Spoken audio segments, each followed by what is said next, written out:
Foi fraco, né? A Valquíria vibrou. Ninguém rompe o amor que Deus tem pela sua vida. Você deveria glorificar o nome do Senhor. Porque esse amor, irmãos, é a causa da nossa felicidade. É o amor de Deus. Então, bem forte, você vai dizer o Ezede, amor fiel de Deus, no 3, 2, 3. Ezede, o amor fiel de Deus. Você abra sua Bíblia em Efésios capítulo 3, verso 14 ao verso 19. Essa é a base do Novo Testamento, mas estaremos falando hoje uma história do Antigo Testamento. Em Efésios capítulo 2,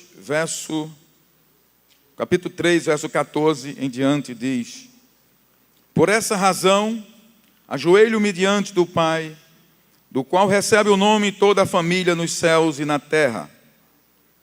Oro para que com as suas gloriosas riquezas Ele os fortaleça no íntimo do seu ser, com poder, por meio do seu Espírito, para que Cristo habite no coração de vocês mediante a fé.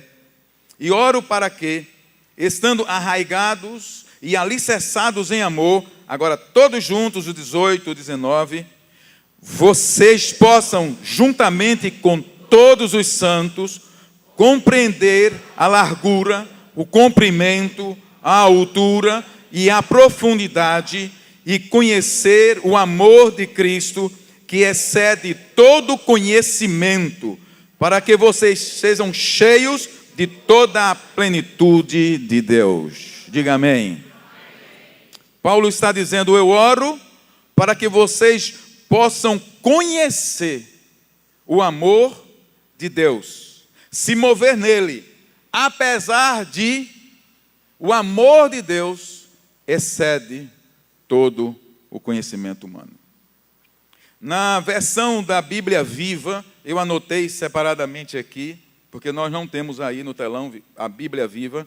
Na versão da Bíblia Viva diz assim: e que vocês, junto com todos os filhos de Deus, possam compreender a largura, o comprimento, a altura e a profundidade do amor de Cristo, e por si mesmos possam experimentar esse amor, embora seja ele tão grande que vocês nunca verão o seu fim, nem poderão conhecer ou compreender completamente o amor de Deus. E dessa maneira, vocês buscando compreender o amor de Deus, vocês ficarão cheios de toda a plenitude do próprio Deus. Digam um amém aí bem forte. Aleluia. Queridos, na verdade eu tenho orado a Deus para poder ministrar essa palavra. Um dos assuntos que mais toca meu coração é falar sobre o amor de Deus.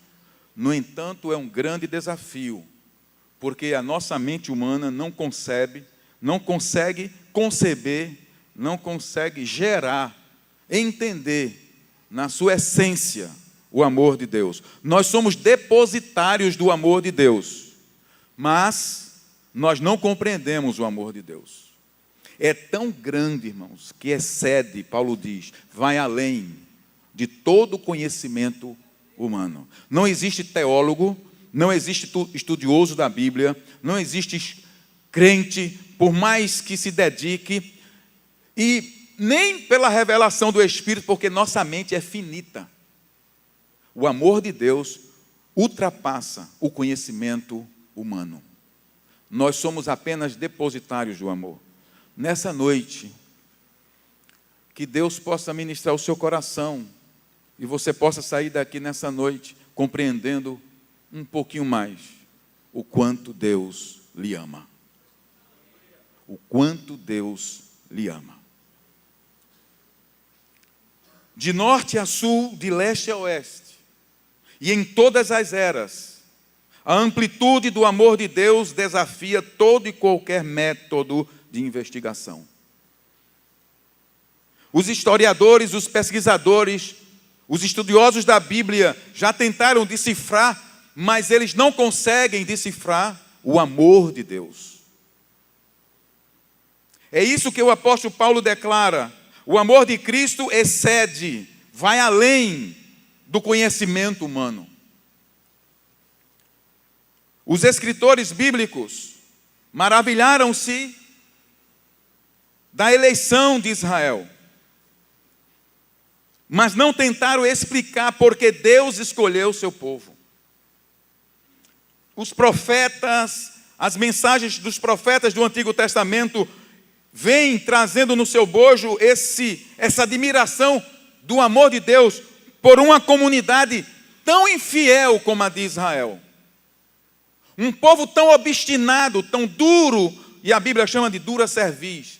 No entanto, o amor de Deus é tão grande que nos dias de hoje, 2000 anos depois que crucificaram Jesus, havia uma promessa de que Israel voltaria para a sua terra, depois de 2000 anos espalhado pela terra, pelo mundo. Nunca se viu feito semelhante ou parecido com esse. Nenhuma etnia jamais sobreviveria a 2000 anos espalhada do seu território. No entanto, o amor fiel de Deus, depois de 2000 anos, traz de novo a nação de Israel e finca os seus pés na sua terra, que é legítima, porque Deus ainda vai cumprir na vida de Israel as suas promessas. Porque Deus, diga comigo, porque Deus é Ezede. E Ezede significa amor fiel e verdadeiro.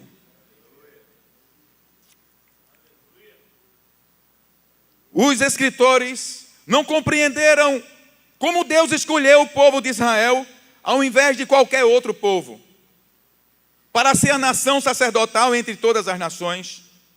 Eles simplesmente reconheceram que o amor de Deus para com Israel era soberano, fiel e irrevogável. O amor de Deus para com aquela nação, ele é soberano, fiel e irrevogável. Porque Deus ama como jamais a mente humana consegue conceber. A escolha e o amor de Deus para com Israel não se deu por qualquer mérito daquele povo. Aquele povo em si não tinha nada que atraísse o amor de Deus. Aquela nação não era melhor do que qualquer outra nação. E eu vou pular os textos bíblicos, porque senão o tempo... Mas vários textos, você pode encontrar isso também em Deuteronômio. Você vai encontrar no capítulo 7, verso 7 de Deuteronômio, a palavra do Senhor dizendo assim: porque Deus não se afeiçoou de vocês porque vocês eram melhor do que os outros povos, e não porque vocês eram maiores, ou porque houvesse alguma coisa em vocês digna de ser amado, mas porque Deus amou e decidiu amar, e quando Ele decide amar, Ele é fiel e vai às últimas consequências, mesmo e apesar da infidelidade daquela nação. Por isso, a palavra Ezede, nós encontramos, é um termo hebraico, e é evidente que eu não estou pronunciando no termo certo do hebraico, porque eu não sei falar hebraico, é aportuguesado aqui, né? Então, Ezede, na verdade, representa um termo que os historiadores se admiram dele e significa no hebraico amor fiel de Deus. Os estudiosos, mas não conseguiram distinguir, ou conseguiram perceber, ou definir, decifrar o amor de Deus por aquela nação. E aí eu gostaria de começar entrando com algumas passagens do Antigo Testamento nessa noite. Nessa noite eu sei que tem algumas pessoas que são novinhas na fé. Minhas ovelhas queridas que Deus está nos dando, estão caminhando. E eu vou procurar ser bem, procurar interpretar ao máximo os textos. E é evidente que não tem texto complicado, mas você vai ouvir talvez o que você nunca pensou que tivesse escrito na Bíblia. Até mesmo irmãos antigos talvez nunca perceberam o que nós vamos ler nessa noite aqui. Para revelar a extravagância do amor de Deus, os profetas falaram palavras que você chega a chocar, para mostrar o quanto Deus ama aquele que não é digno do seu amor. O primeiro texto que nós queremos ler, para revelar como Deus escolheu aquela nação. E evidentemente que é uma simbologia de como Deus ama toda a humanidade. E quando você estiver falando da nação de Israel, você se veja também como essa nação, como esse povo, porque esse amor de Deus ele foi estendido a toda a raça humana. Mas nós queremos mostrar, a partir de Israel, o quanto Deus ama e de forma extravagante.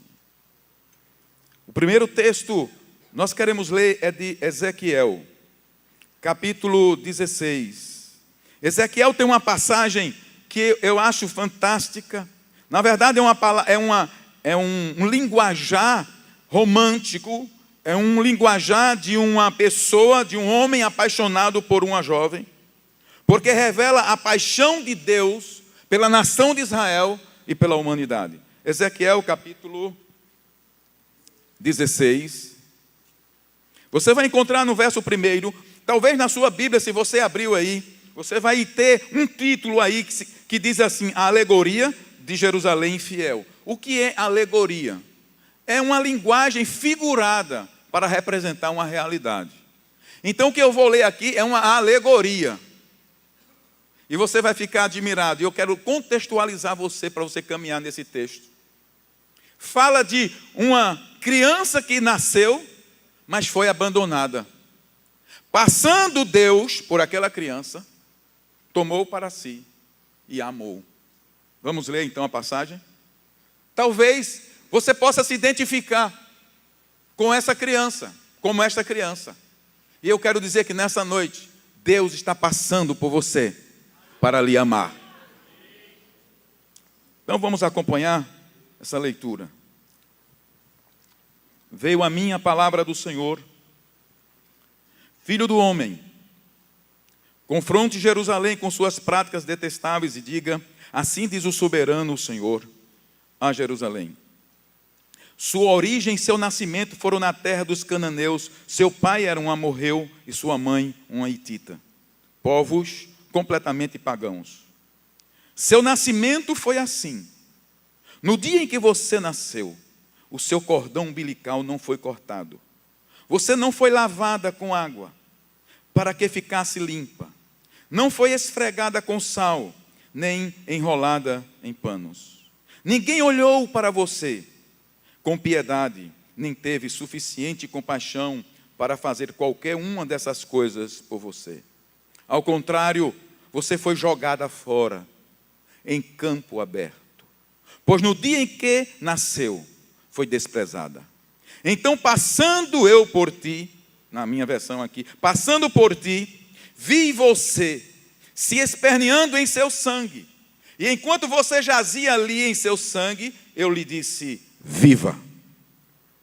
E eu a fiz crescer como uma planta no campo. Você cresceu e se desenvolveu e se tornou a mais linda das joias.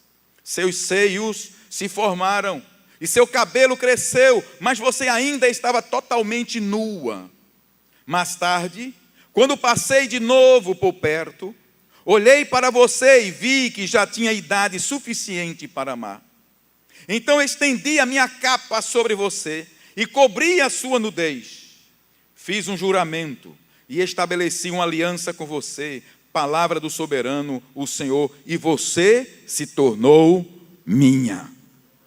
Eu lhe dei banho com água, e ao lavá-la, limpei o seu sangue e a perfumei. Pus-lhe um vestido bordado e sandálias de ouro. Eu a vesti de linho fino e a cobri com roupas caras. Passando eu por ti, na versão da A, diz assim: vi-te. E olhei para você, e você estava ensanguentada no seu estado de abandonado. Mas eu a lavei, eu a fiz crescer, eu a cobri você com roupas finas, e a amei, e fiz uma aliança com você. E o resultado dessa aliança, no verso 14, nós encontramos o seguinte: sua fama espalhou-se entre as nações por sua beleza, porque o esplendor que eu lhe dera tomou tornou perfeita a sua formosura. Palavra do soberano, o Senhor. Aleluia. Sabe, queridos, essa passagem já é uma demonstração da obra de Deus na sua e na minha vida. Nenhum de nós merecíamos o amor de Deus. Mas os historiadores e os estudiosos têm dificuldade em entender como é que esse amor de Deus por uma coisa que não é digna, alguém desprezada, sabe por quê? Porque é difícil para o homem amar alguém que não seja digno ou que não tenha alguma retribuição para o seu amor. Porque na mente humana, o amor sempre está relacionado com alguma coisa que nós recebemos em troca. Amamos alguém pela sua beleza, amamos alguém porque ela nos serve, amamos alguém porque tem alguma coisa que de alguma forma nos recompensa. Por isso, o amor fiel de Deus, ele é incompreensível, porque ele ama aqueles que são indignos do seu amor. O amor de Deus para com Israel foi esse amor, um amor fiel. E quando procuramos então compreender esse amor, encontramos a palavra Esed. E no Antigo Testamento, todo o Antigo Testamento, quando você encontrar a palavra Esed, evidentemente no hebraico, quando fala do amor de Deus, relacionado a Deus, significa amor fiel e imutável de Deus. Porque o amor de Deus não muda. Até que o próprio Deus decide revelar a dimensão do seu amor de uma forma mais prática. Deus queria que Israel entendesse como é o amor dele. Levantou muitos profetas, deu a terra de Canaã, fez o povo passar pelo Mar Vermelho, libertou do Egito, mandou maná todos os dias, fez muitas coisas, mas ainda era pouco. Deus queria confrontar a mente daquele povo. Mandou profetas, mas Deus ainda queria algo mais. Como eu vou tocar definitivamente o coração desse povo? Então Deus vai agir de uma forma muito extravagante. Ele levanta um homem, um jovem na verdade, chamado Oséias. Oséias é um jovem que, no seu tempo, era um jovem da comunidade de Israel, de uma família nobre, respeitável, um jovem puro, reservado para uma donzela.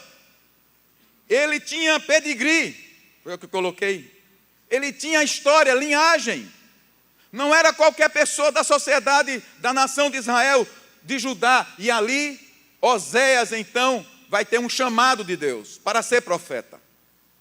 Mas como é que Deus vai usar Oséias? Apenas levantando a voz e dizendo: Deus ama vocês e vocês precisam se converter? Não, Deus vai usar a vida de Oséias. Deus vai fazer com que a vida dele seja uma mensagem. Diga comigo, a vida de Oséias vai ser uma mensagem do amor de Deus. É como se você estivesse vendo Deus falando através da vida de alguém. Olha Deus, olha o que Deus está fazendo. Era a vida da pessoa. Então, no livro de Oséias, no capítulo 1, nós encontramos o chamado de Deus sobre a vida deste jovem Oséias. Capítulo 1, verso 2 e 3, diz o seguinte: quando o Senhor começou a falar,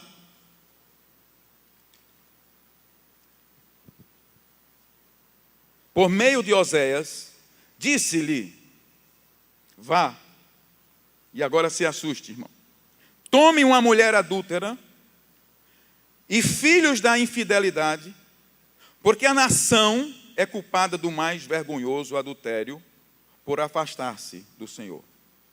Por isso, ele se casou com Gomer, filha de Diblaim. Ela engravidou e lhe deu um filho. Deus convoca Oséias para um chamado profético mais chocante, extravagante e estranho que você pode conhecer. Oséias, vá ao pior bairro da cidade, no lugar de prostituição, e você vai escolher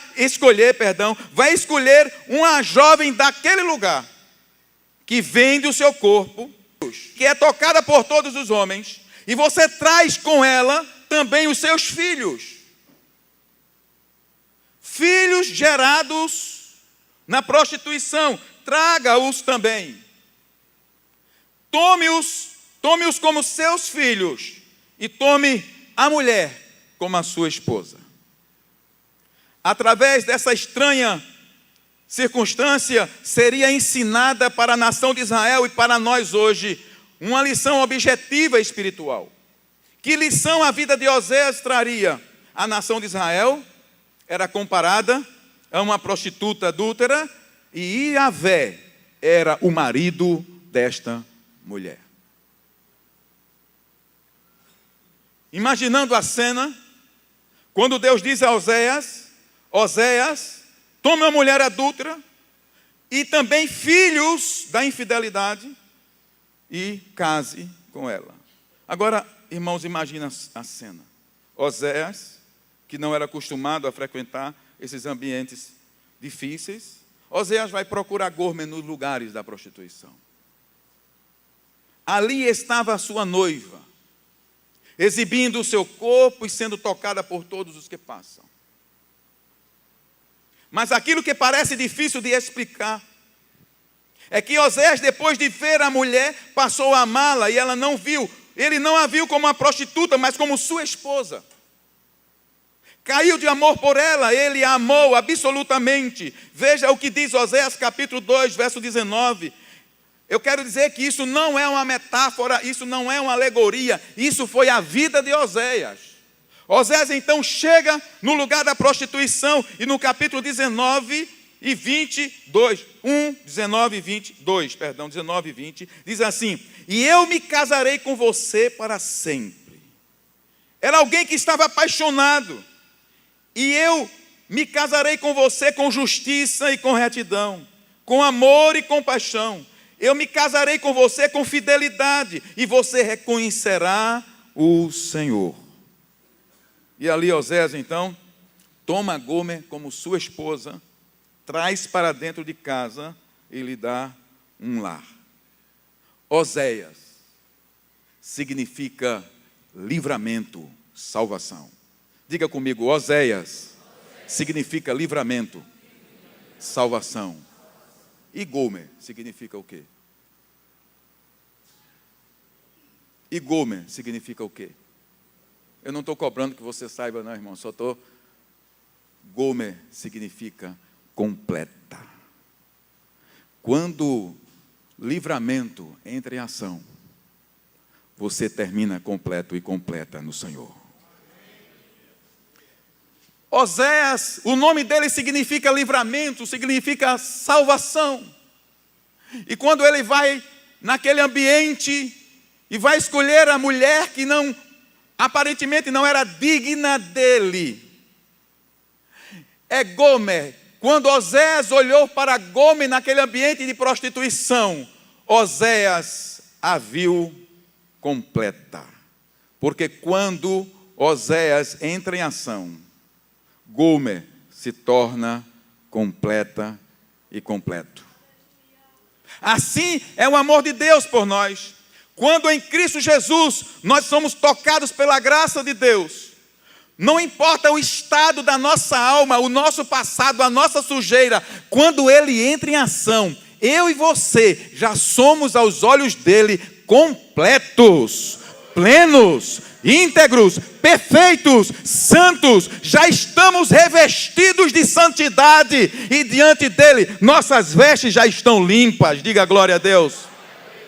A mensagem é dramática, porque Deus queria chocar aquela nação, como Ele quer chocar você nessa noite, para mostrar o quanto Ele lhe ama. Quando o livramento entra em ação, diga comigo, quando o livramento entra em ação, eu termino completo. É assim que Deus lhe vê. Deus já lhe vê completo nele. Deus já lhe vê completa nele. Essa história de Oséias nos diz como Deus se sentiu quando amou o seu povo. Essa é a representação da nossa história também. É por isso que em Romanos capítulo 5, versos 6 e 8, na versão Bíblia Viva, diz assim: quando estávamos totalmente, está na NVI aí, né? Pode colocar na NVI, que eu vou ler e depois eu leio aqui. É na expressão do apóstolo Paulo que nós entendemos isso. Capítulo 5, 6 e depois pula para o 8. De fato, no devido tempo, quando ainda éramos fracos, Cristo morreu pelos ímpios. Verso 8. Mas Deus demonstra seu amor por nós. Cristo morreu em nosso favor quando ainda éramos pecadores. Na Bíblia Viva diz assim: quando estávamos totalmente desamparados, Cristo veio e mostrou-se certa e morreu pelos pecadores. Deus, no entanto, mostrou seu grande amor por nós, enviando Cristo para morrer por nós, enquanto ainda éramos pecadores. Aleluia. Deus nos amou primeiro. Deus nos amou primeiro. Às vezes nós ficamos tentando fazer alguma coisa de qualquer forma para adquirir uma aceitação de Deus. O que é que eu faço? Será que Deus lhe amou quando você nasceu? Quando você estava abandonado ou abandonada? Eu falo não abandonado fisicamente, pode ser também. Eu falo abandonado mesmo que você não tinha pai e mãe, não sabe quem são. Também, eu estava lá e era teu pai, ele estava te gerando e ele cuidou de ti e trouxe você essa noite para você ouvir que ele te ama. E que o projeto dele na tua vida ainda não foi concluído.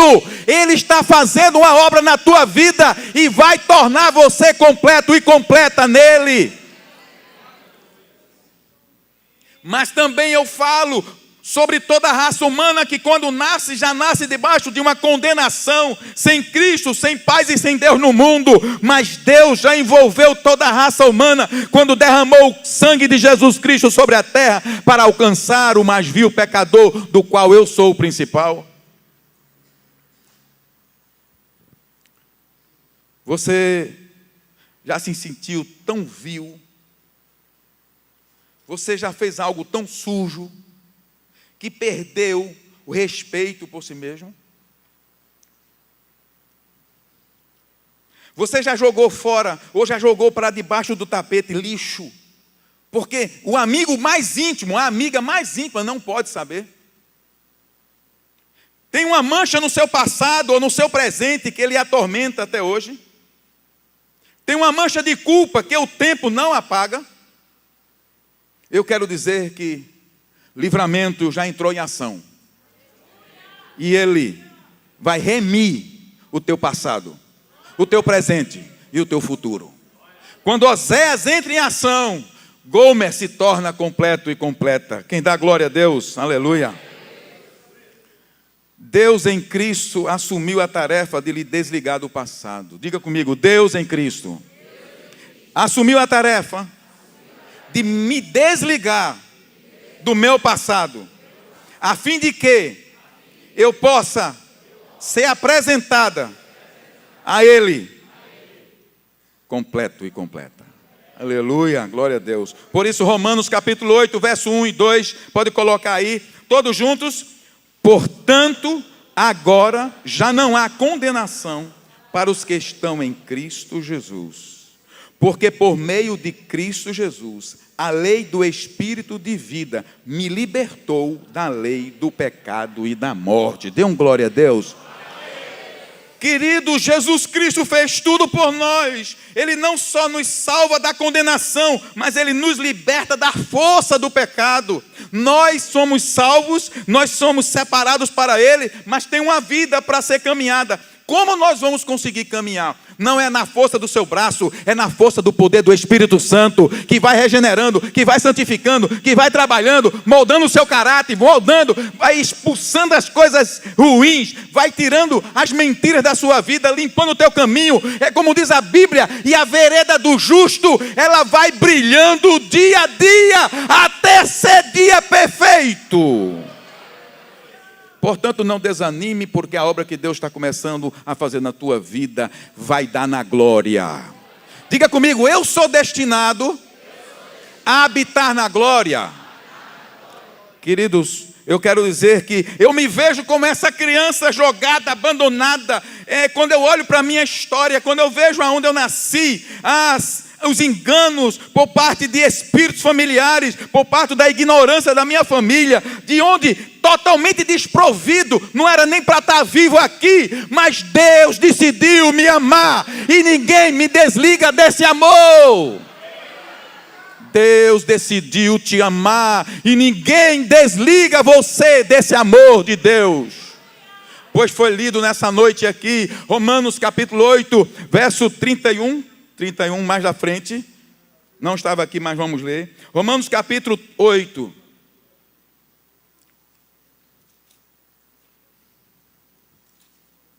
Romanos capítulo 8, versos...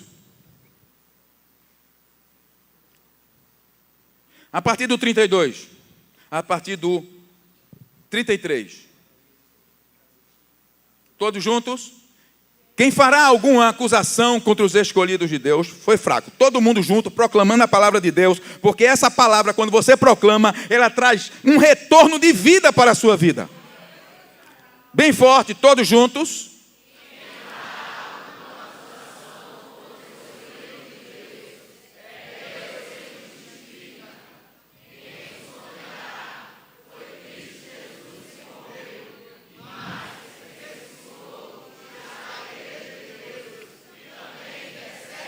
Você quer mais diabo? Isso! Não existe poder, potestade, inferno, demônio, satanás, diabo. Diga o que você quiser aí. Ninguém tem maior poder do que ele. E a nossa vida está guardada nele. Hoje e eternamente. Fui tomado de uma grande alegria hoje pela manhã, quando acordei. Lógico, também depois de uma vigília dessa que a gente teve aqui, que a gente viu a presença de Deus. E quando abri a janela ou a cortina assim que olhei, Senhor, essa comunhão contigo, saber que é eterna e que ela vai só aumentar de glória em glória.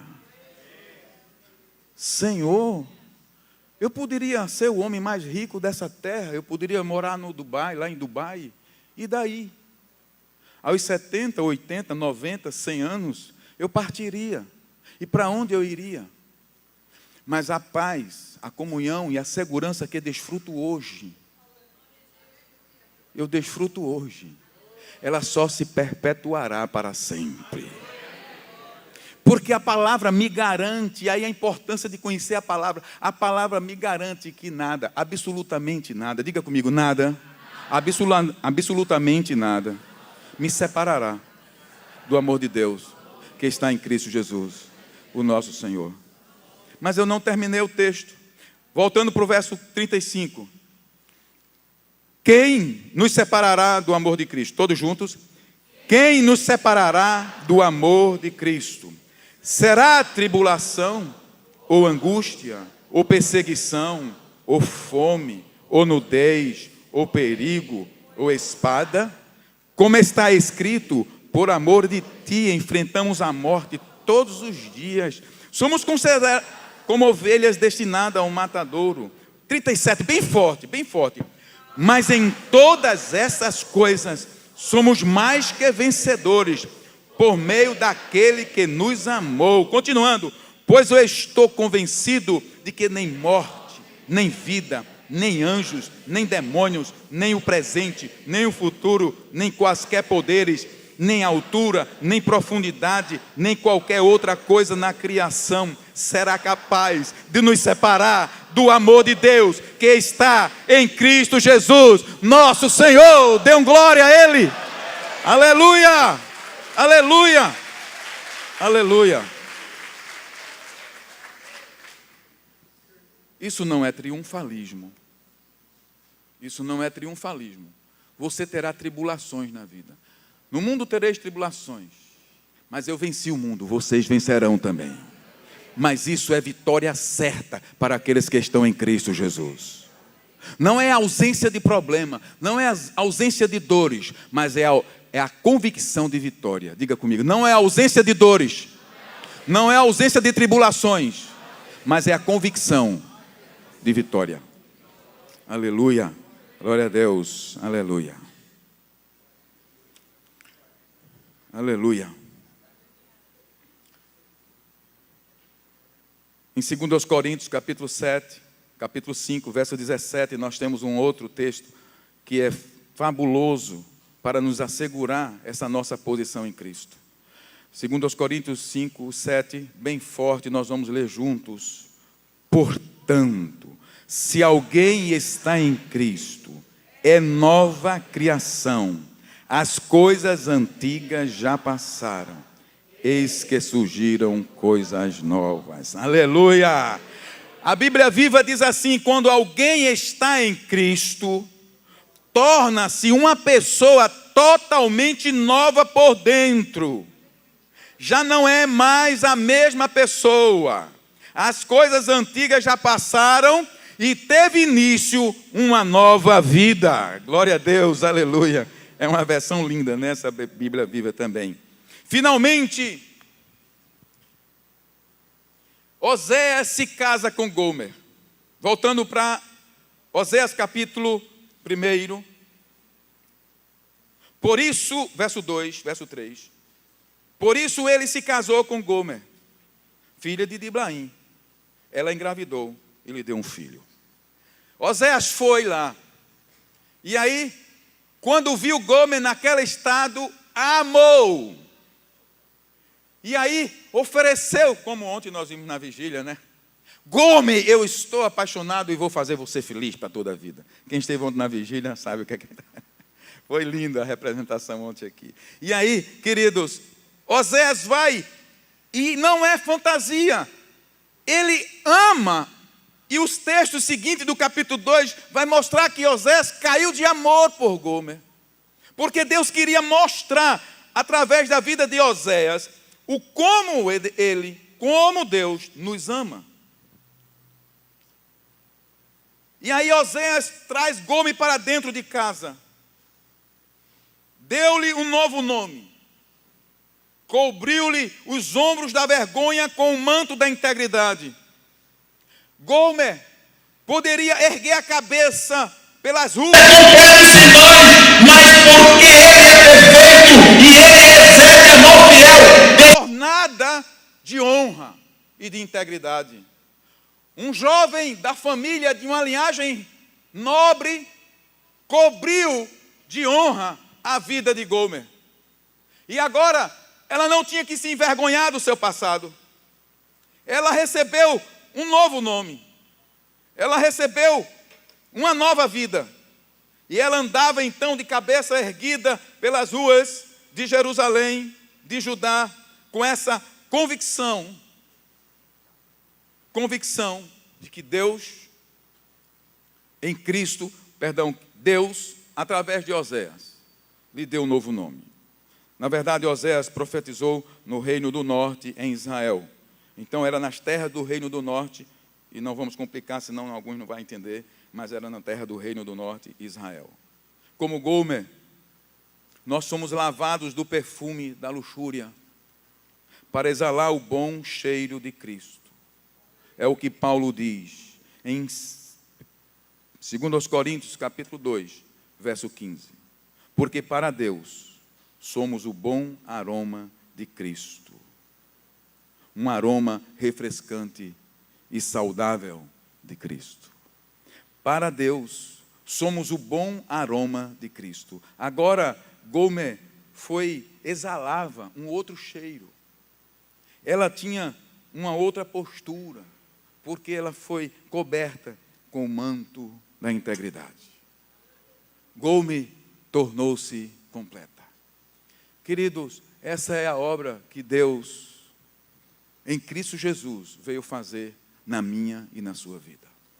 por mais degradante que tenha sido a sua história, eu quero dizer que na cruz do Calvário, o sangue de Jesus Cristo nos purifica de todo o pecado e nos cobre com um manto de glória.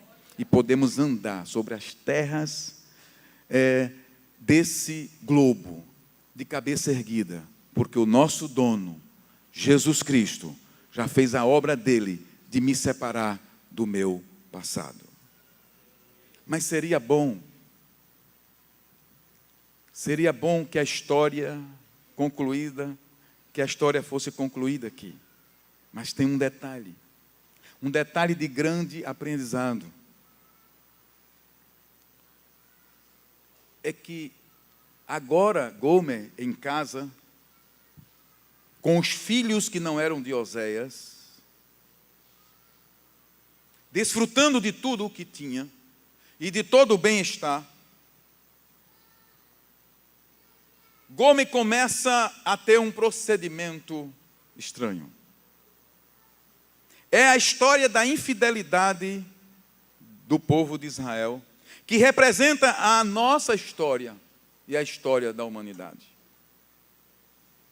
Tal a resposta de Gomer ao amor de Oséias, tal é a resposta do homem ao amor de Deus. O povo de Israel sempre oscilou entre obediência e desobediência. O povo de Israel sempre oscilou entre fidelidade e infidelidade.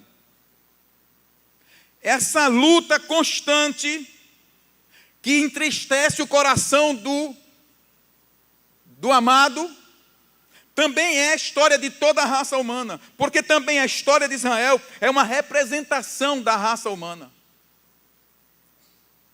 O problema da infidelidade de Israel começava a ameaçar a dissolução do casamento de Oséias com Gomer. Oséias capítulo 2, no verso 5, nós encontramos Oséias fazendo uma denúncia. Capítulo 2, verso 5 diz: a mãe deles foi infiel, engravidou deles e está coberta de vergonha, pois ela disse: irei atrás dos meus amantes, que me dão comida, água, lã, linho, azeite e bebida. E no verso 8, ainda diz assim: a voz de Deus através de Oséias, ela não reconheceu que fui eu que lhe dei o trigo, o vinho e o azeite, quem a cobriu de ouro e de prata, que depois usaram para Baal. E no verso 13, ainda tem uma reclamação de Oséias: eu a castigarei pelos dias em que queimou incenso aos Baalins. Ela se enfeitou com anéis e joias, e foi atrás dos seus amantes, mas de mim ela se esqueceu, declara o Senhor. Gomer começa a afastar-se de Oséias. Depois de receber uma nova vida, depois de receber um novo nome, ser coberto de honra, pouco a pouco o seu amor foi esfriando. E o perfume de outros homens começaram a sentir-se nos ombros, outrora coberto com o manto da integridade. Era Gomer começando a esfriar o seu amor para com Oséias, o amado quem tinha libertado. E pouco a pouco ela foi se afastando e foi atrás dos seus amantes. Gomer 2, 14, 16, 9, são 5 versos. No verso 2, a história de Gomer representa a história insistente e teimosa história de toda a humanidade de abandonar Deus e a sua vontade. Experimentamos no momento o amor de Deus e celebramos o amor de Deus. Somos gratos por tudo que Ele fez, pela restauração, pela cura, pela esperança e tudo mais, mas pouco a pouco o amor vai esfriando. E essa é a história de toda a humanidade. A insistente e persistente teimosia de toda a raça humana de abandonar Deus e a sua vontade. É a resposta que o homem dá ao amor de Deus. E toda vez que isso acontece, geramos filhos que Deus não gerou. E eu não estou falando de filhos biológicos. Seria possível, depois de investir tanto em Gomer, seria possível, depois de abençoar tanto, se expor tanto por Gomer, e agora Gomer se afasta novamente e vai em busca dos seus amantes? Sim, era possível. Gomer abandonou a casa. Foi atrás dos seus amantes. Toda vez que isso acontece, geramos filhos que Deus não gerou.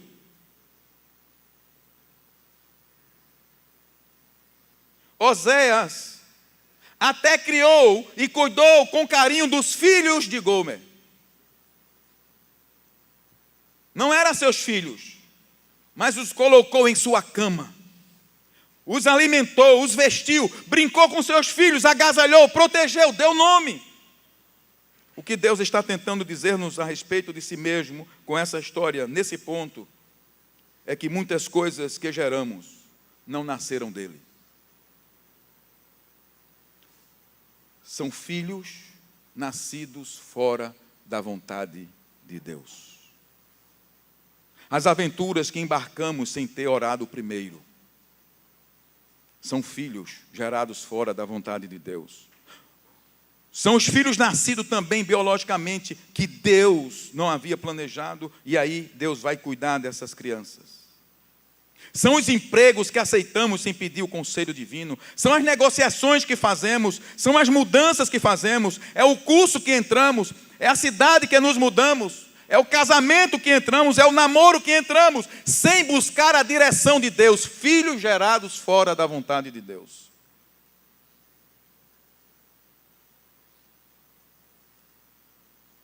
Mas mesmo assim, essa história mostra que ele protege e cuida das coisas que nasceram fora da sua vontade e divino propósito.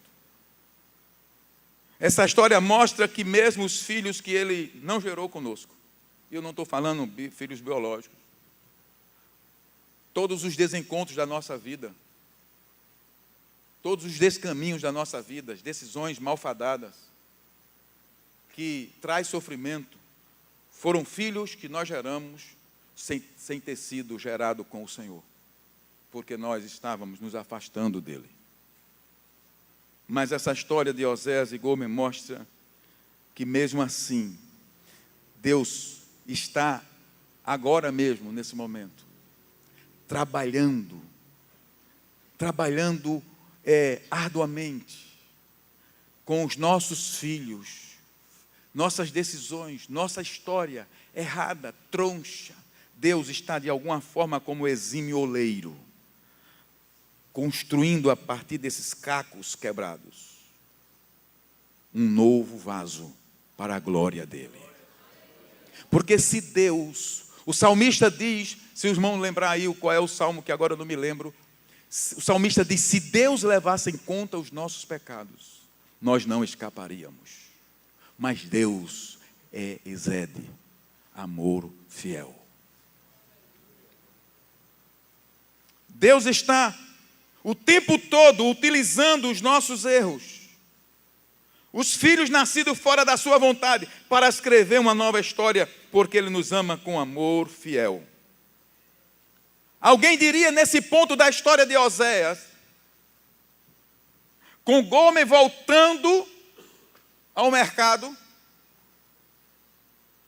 Oséias, esqueça essa mulher, ficará melhor sem ela, diria alguém. O problema é que há, porém, algo no amor de que Deus não permite esquecer. Há algo no amor de Deus que não lhe permite esquecer, ele não consegue esquecer. Mesmo quando nós somos ingratos, mesmo quando nós nos afastamos e trilhamos os nossos planos, e trilhamos caminhos que Deus não gerou e não criou para nós trilharmos e caminharmos. Mesmo assim, Deus está sempre de longe, numa expressão humana, mas sempre perto, tentando atrair a nossa atenção, para que nós possamos dar ouvido a Ele e voltar para casa, e receber novamente o manto da integridade. Ele lança sobre nós constantemente a sua capa, que simbolizava naquele tempo, era um chamado ao casamento, uma cobertura matrimonial. Deus sempre está trabalhando para refazer a nossa história, apesar de que muitas vezes somos surdos e nós somos cegos e insensíveis ao amor fiel de Deus. É o que Isaías capítulo 49, 15 e 16 diz. Isaías capítulo 49, 15 e 16 diz: haverá mãe que possa esquecer seu bebê que ainda mama e não ter compaixão do filho que gerou? Há alguma mãe que possa fazer isso? Sim, pode até ser que tenha. Mas ele diz: embora ela possa esquecê-lo, eu não me esquecerei de você. Veja, eu gravei você nas palmas das minhas mãos. Seus muros estão sempre diante de mim. Mas você quer ver como é extravagante esse amor? No mesmo livro de Osés, no capítulo 11, nós vamos ler essa passagem para você ver como é que Deus não desiste de nós, mesmo quando nós abandonamos o Senhor. Veja, Osés capítulo 11, é um texto de 1 ao 9, não tem importância, deixa eu ver a hora aqui. Quando Israel era menino, eu o amei, e do Egito chamei meu filho, mas quanto mais eu o chamava, mais eles se afastavam de mim. Eles ofereceram sacrifícios aos Baalins, e queimaram incenso para os ídolos esculpidos. Mas fui eu quem ensinou Efraim a andar, tomando nos braços. Mas eles não perceberam que fui eu quem os curou. Eu os conduzi com laços de bondade humana e de amor. Tirei do seu pescoço o jugo e me inclinei para alimentá-los. Acaso não voltarão ao Egito e à Síria? Não os dominará, porque acaso não voltarão ao Egito e à Síria? Não os dominará, porque eles se recusam a arrepender-se. A espada reluzirá em suas cidades destruídas, as trancas de suas portas, e dará fim aos seus planos. O meu povo está decidido a desviar-se de mim, embora sejam conclamados a servir ao Altíssimo, de modo algum exaltam. Como posso, irmãos, veja o desespero do coração de Deus.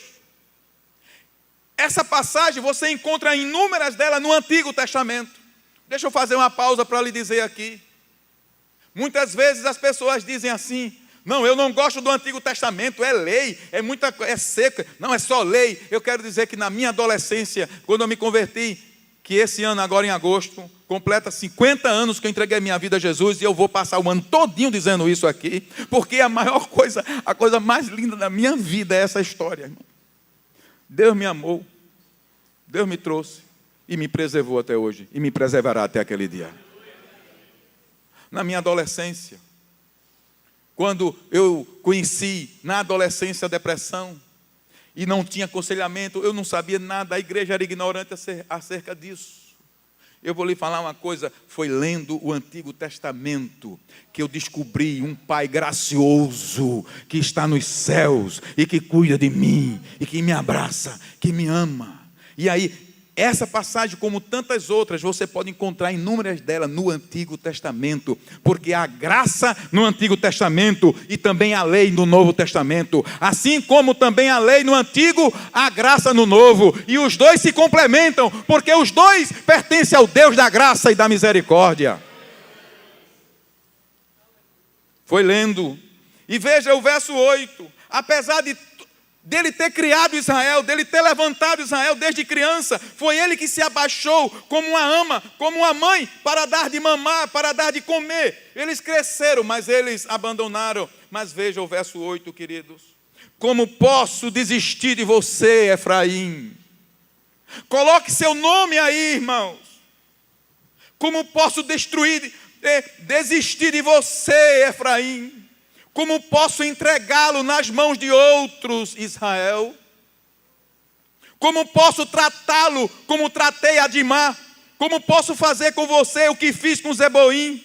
O meu coração está enternecido, despertou-se toda a minha compaixão. Não executarei a minha ira, impetuosa. Não tornarei a destruir Efraim, pois sou Deus e não homem, o santo no meio de vocês. Não virei com ira. Que Deus é esse? Que Deus é esse? Como posso desistir de você? Como posso desistir de você? Digam comigo, Ezede, amor fiel. Oséias agora, Gomer, está lá no mercado. Está no meio da prostituição. A sua esposa, a quem ele deu nome. Então a palavra do Senhor vem a Oséias no capítulo 3. A palavra do Senhor vem a Oséias no capítulo 3, verso 1, e diz assim: o Senhor me disse, vá, trate novamente com amor a sua mulher, apesar de ela ser amada por outro e ser adúltera. Ame-a como o Senhor ama os israelitas, apesar de eles se voltarem para outros deuses e de andarem e de amarem os bolos sagrados de uvas de passas. Oséias, você vai voltar e vai amar Gomer. Você vai buscá-la, você vai atrás dela. Senhor, eu não. Senhor, como eu posso passar essa vergonha? Como eu posso viver essa vergonha? Sim, Oséias, você vai novamente tratar com amor a sua mulher. Você vai buscar Gomer. E aí Oséias então não sabia onde ela estava, porque ela estava perdida entre seus amantes. E um certo verso diz o seguinte, que Oséias corre de rua em rua e sua voz grita na noite: Gomer, Gomer, aonde estás? É o som da agonia, do desespero. Estou à procura e não descanso enquanto não a encontrar você. É o chamado de Deus por um mundo perdido e agonizante. Quando Jesus Cristo sobe à cruz e que Ele entrega seu Espírito ao Senhor, ao seu Pai. Pai, por que me abandonaste? Pai, em tuas mãos entrego o meu Espírito. Pai, está consumado. É o grito de um Deus que não desiste por uma raça humana ingrata, incrédula e infiel. Deus é Deus sem nós. Deus é completo sem nós, mas porque Ele é perfeito e Ele é de amor fiel, decidiu amar a raça humana sem a raça humana merecer. E Ele envia seu Filho naquela cruz, e o sangue gotejando naquela cruz é o grito de Deus sobre a terra, clamando por mim, por você. Filho meu, aonde estás? Volta para casa, eu não me aquietarei enquanto você não responder ao meu amor. Eu não desistirei de você. Eu sou Deus sem você, mas eu não quero viver sem você. Eu decidi lhe amar, eu decidi lhe amar, eu decidi viver com você. É o amor de Deus gritando em Cristo Jesus. Quando naquela semana da crucificação, Jesus Cristo estava chegando a Jerusalém. Ele vinha terminando seu ministério da Galileia e ele começou caminhando em direção à cruz. Levou alguns dias e quando ele se aproxima de Jerusalém, Lucas capítulo 13, verso 34, Jesus para sobre o Monte das Oliveiras chorando e exclama: Jerusalém, Jerusalém, você que mata os profetas e apedreja os que lhes são enviados, quantas vezes eu quis reunir os seus filhos, como a galinha reúne os seus pintinhos debaixo das suas asas, mas vocês não quiseram. Jesus sobe, ele olha, ele sabe que a cruz está próxima. Ele diz: Jerusalém, Jerusalém. É Deus gritando para o mundo. Jerusalém pode ser a Jerusalém de lá mesmo, pode ser o mundo, pode ser a minha vida, a sua vida. Jerusalém, Jerusalém, como eu tenho procurado você. Quantas vezes eu quero reunir você e os seus filhos, como a galinha reúne os seus pintinhos debaixo das suas asas, para lhe fazer seguro mas você não quer. É o amor de Deus. Você pode perguntar: que amor é esse? Que amor é esse? É um amor de um Deus que interrompe o seu repouso, deixa a eternidade, e Ele se encarna na pessoa de Jesus Cristo e anda pelas estradas empoeiradas desse mundo, procurando os filhos perdidos que se afastaram dele. Foi, sim, por nós que Ele morreu. Não porque precise de nós, Ele é Deus em nós, mas porque nos ama, independentemente de nós. Oséias, vá à busca de Gomer. Oséias sai pelas ruas, procurando a sua esposa. E então no capítulo 3, verso 2, diz assim: por isso eu a comprei por 180 gramas de prata e 1,5 barril de cevada. Comprei. É que Oséias, quando sai à procura de Gomer, ele a encontra no vale mais profundo da vergonha, da humilhação e da dor. Aonde estava Gomer? Nós não sabemos quanto tempo passou do abandono de Gomer para essa busca de Oséias. O fato é que no mercado de escravos, no mercado livre de escravos, sendo vendida para poder sobreviver. E Oséias, então, quando se aproxima diante de toda aquela comunidade, ele encontra a sua esposa, ela está despida, ela está farrapenta, mal cheirosa, e já não há mais a formosura da sua juventude. Oséias, então, se aproxima de Gomer, a ama novamente, e diz que Oséias a compra por um valor de medidas daquele tempo, por 80 gramas de prata e 1,5 barril de cevadas. Diz assim, que Oséias pôs a mão no bolso, tirou tudo o que tinha, tudo, e comprou a sua esposa de volta. E alguém pergunta: quem daria tanto por tão pouco? Quanto vale essa mulher? Quanto vale esta mulher? Quem daria tanto por tão pouco? Não basta esse homem voltar para casa e viver a sua vida? Ele tem tudo, ele tem recursos, ele tem propriedades.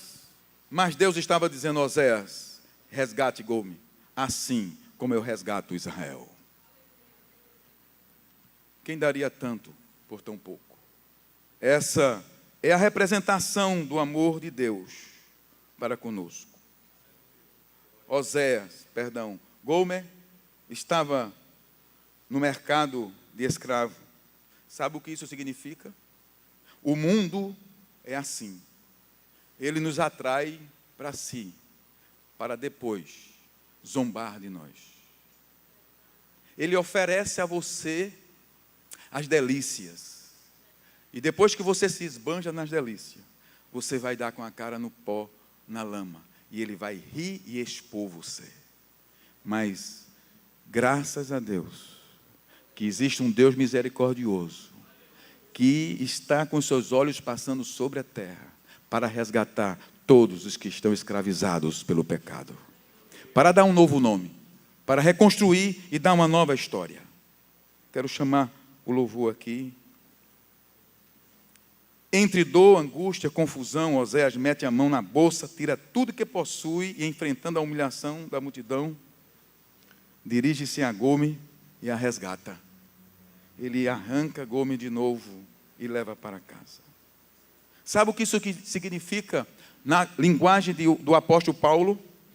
Em Filipenses capítulo 2, 6, 8, não precisa colocar, diz assim: embora sendo Deus, falando de Jesus, embora sendo Deus, ele esvaziou-se a si mesmo. Esvaziou-se. Jesus deu tudo o que tinha.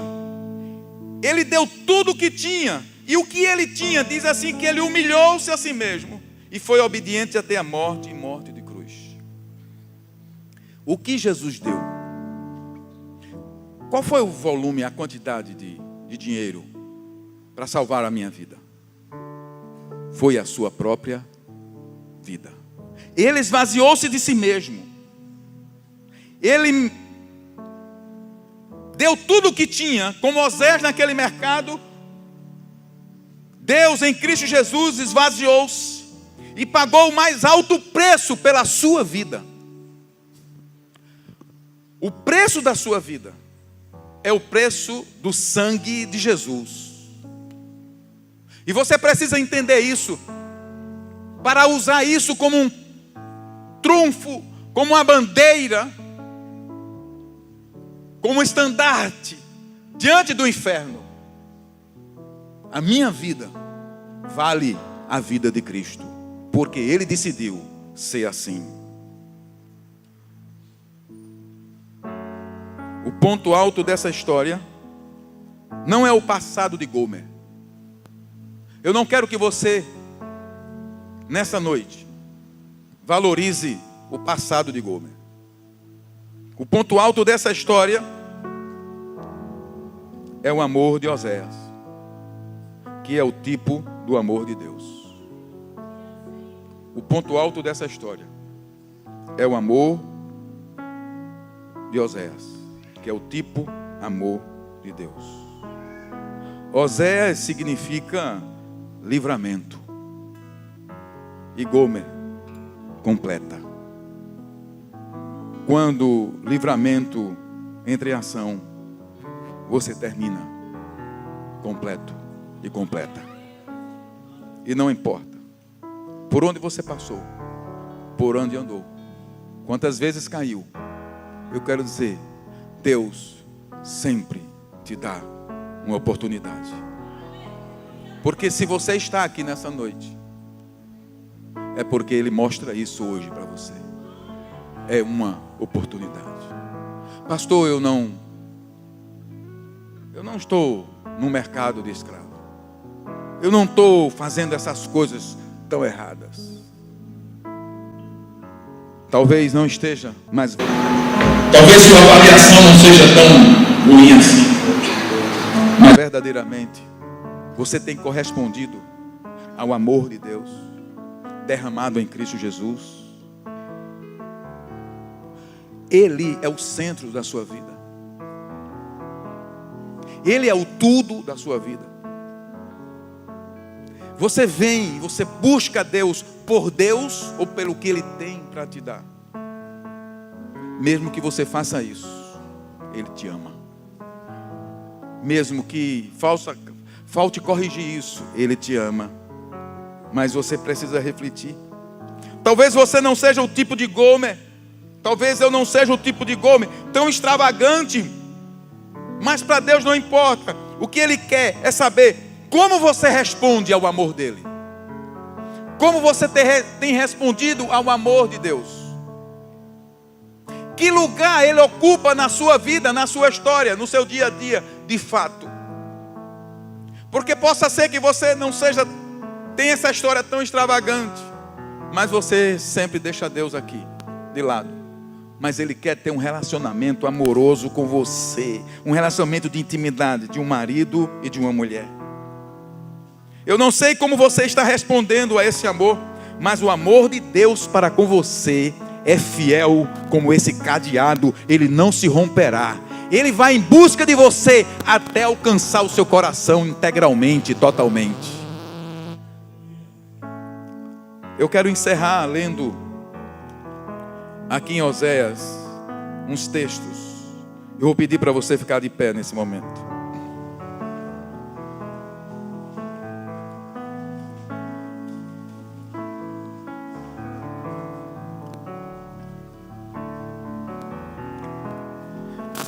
Eu quero que você acompanhe comigo. Quero que você leia esses textos comigo aqui. Oséias 2, 14, 16, 19, são 5 textos, 5 versos. No verso 2 e 14, aí a gente pula para o 16 e assim, a mídia já sabe. Diz assim, agora, veja, irmãos, o amor de Deus revelado nesses textos. Portanto, todos juntos, portanto, agora vou atraí-la, vou levá-la para o deserto e falar-lhe com carinho. Que Deus é esse? Ele não tem que fazer isso por mim. Ele não tem que fazer isso por mim. Ele diz: eu vou atraí-la, vou levar você para o deserto. Eu não quero ler todos os textos porque não dá tempo, mas nos textos anteriores diz assim: eu vou cercar você com dificuldades, para que você só tenha socorro em mim. Não é lindo isso? Eu tenho que ler esse texto aqui. Verso 9, 2:6. Por isso bloquearei o seu caminho com espinheiros. Eu a cercarei de tal modo que ela não poderá encontrar o seu caminho.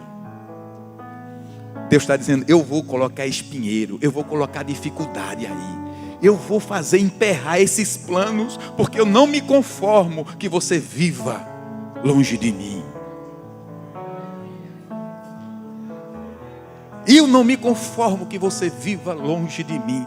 Você vai passar por estreito. Eu vou recolher, outros textos aqui, eu vou cessar a farinha, eu vou cessar a chuva, eu vou fazer tudo o que eu posso para atrair seu coração. Até que você não encontre saída e você se volte para mim, diz o Senhor. Que Deus é esse? Que Deus é esse? Então eu olho para a minha história e vejo quantas lutas eu passei, quantos descaminhos eu entrei, e Deus não fez prosperar, porque se prosperasse, fosse prosperando, eu ia esquecendo dele, e ele sabe o que é melhor para mim. Ele não me deixou me morrer nos meus caminhos, ele me guardou de mim mesmo.